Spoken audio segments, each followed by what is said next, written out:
एक जंगल में एक सिरकटा भूत रहता था। एक दिन राजू शहर में अपनी फसल बेचकर वापस अपने घर की ओर लौट रहा था। अरे यार, आज तो लौटने में बहुत देर हो गई। ये जंगल का रास्ता तो वैसे भी बहुत बदनाम है। कहीं वह गांव वालों की बात सच साबित हो गई तो मेरी शामत आ जाएगी। तभी भूतिया आवाजें आने लगती हैं। अरे भाई, कौन है वहाँ? देखो, मैं इसी गांव का रहने वाला हूँ। अगर तुमने मेरे साथ लूटपाट करने की कोशिश करी तो तुम्हारे लिए अच्छा नहीं होगा। तभी अचानक से वह सरकटा भूत उसके सामने आ जाता है। हे भगवान, ये तो वही सरकटा भूत है।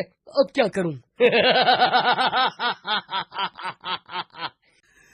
आज बहुत दिनों के बाद कोई शिकार हाथ लगा है।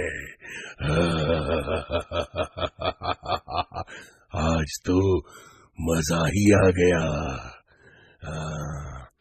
आज तुझे खाकर अपनी भूख मिटाऊंगा।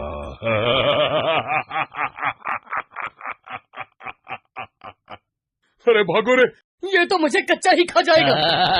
फिर राजू तेज तेज भागने लगता है और भागते भागते उसके कमाए हुए सारे पैसे वहीं जंगल में गिर जाते हैं। वह भूत भी उसका पीछा करने लगता है। अरे भागता कहाँ है? रुक जा। फिर राजू भागते भागते एक भूसे के ढेर के पीछे छुप जाता है और भूत उसके आगे से निकल जाता है। तेरा लाख लाख शुक्र है। चलो अब जल्दी से घर चलता हूँ। फिर राजू अपने घर की ओर चल देता है और थोड़ी देर में अपने घर पहुँच जाता है। वहाँ उसकी पत्नी उसका इंतजार कर रही होती है। अरे क्या हुआ? आप इतने घबराए हुए क्यों हो? कोई चोर डाकू पीछे पड़ गए हैं क्या? अरे चोर डाकुओं को छोड़ो। आज तो मेरे पीछे वह सरकटा भूत पड़ गया था। मैं किसी तरह अपनी जान बचाकर आया हूँ। उसने बहुत दूर तक मेरा पीछा भी किया, लेकिन मैं उसे चकमा देकर भाग आया। अजी शुक्र है भगवान का, आपकी जान बच गई। अजी आप शहर गए थे ना फसल बेचने, बदले में जो पैसे मिले हैं वह दे दीजिए, मैं अलमारी में रख देती हूँ। फिर वह अपने पैसों की पोटली ढूंढने लगता है। हे भगवान, मेरी पैसों की पोटली कहाँ चली गई? अरे यार, कहीं भागते वक्त वो पोटली कहीं गिर तो नहीं गई? अजी क्या हुआ? क्या आपने सारे पैसे वहीं जंगल में तो नहीं गिरा दिए? मुझे तो लगता है आप कोई मनगढ़ंत कहानी बना रहे हैं। मुझे लगता है आप सारे पैसे शहर में किसी दूसरी औरत पर खर्च करके आ गए हैं। अजी आपने कहीं दूसरी शादी तो नहीं कर ली ना? आपको मेरी कसम है, सच सच बता दीजिए। अरे भगवान, कैसी अजीब अजीब सी बातें कर रही हो। भला मैं तुम्हारे साथ ऐसा कैसे कर सकता हूँ?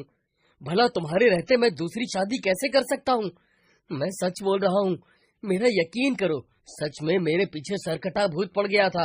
उसी की वजह से सारे पैसे वहीं जंगल में गिर गए हैं। मुझे आपके ऊपर विश्वास नहीं है। आजकल आपके तेवर भी बदले बदले से हैं। ठीक है, अगर ऐसी बात है तो मैं वापस जंगल जा रहा हूँ। मैं वो सारे पैसे ढूंढ कर वापस लाऊंगा ताकि तुम्हारा शक दूर हो सके। फिर इतना बोलकर राजू गुस्से में घर से बाहर निकल जाता है। अरे यार, मैंने गुस्से में वापस जंगल जाने की बात तो बोल दी, लेकिन जंगल में वह सरकटा भूत दोबारा मिल गया तो वह मुझे जिंदा नहीं छोड़ेगा। मैं पहले ही उसे एक बार धोखा देकर वहाँ से भाग चुका हूँ। एक काम करता हूँ, लल्लू राम को साथ ले चलता हूँ। एक से भले दो। फिर वह सीधा लल्लू राम के घर जाता है। लल्लू भाई, मेरी मदद करो। मेरे पैसे जंगल में कहीं गिर गए हैं। अब रात भी बहुत हो गई है। मैं इस वक्त अकेला जंगल में नहीं जा सकता। कृपा करके तुम मेरे साथ जंगल चलो। ठीक है भाई, इसमें कौन सी बड़ी बात है। एक दोस्त ही तो दूसरे दोस्त के काम आता है। चलो। फिर राजू लल्लू राम को अपने साथ लेकर वापस जंगल की ओर चल देता है। क्या हुआ भाई, तुम्हारे चेहरे की हवाइयाँ क्यों उड़ी हुई है? तुम घबराओ मत, पैसे जरूर मिल जाएंगे। वह देखो भाई राजू, वह पड़ी तुम्हारे पैसों की पोटली। चलो अब खुश हो जाओ। फिर वह दोनों भाग कर जाते हैं और पोटली उठा लेते हैं